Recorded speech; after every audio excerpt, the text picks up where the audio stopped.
Non-finite verbs, finite verbs. Here are the differences between non-finite and finite verbs. Number 1.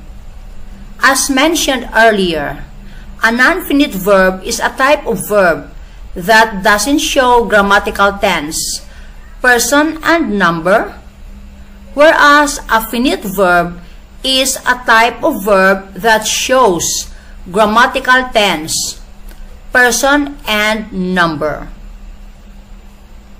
Examples: A. To err is human. To err, non-finite verb. I bought this bike last year. Bought, finite verb.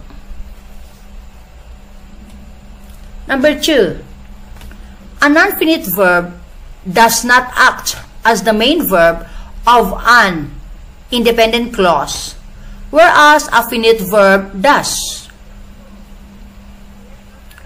That is, a non-finite verb does not become the main verb in a sentence, whereas a finite verb. Types of non-finite verbs.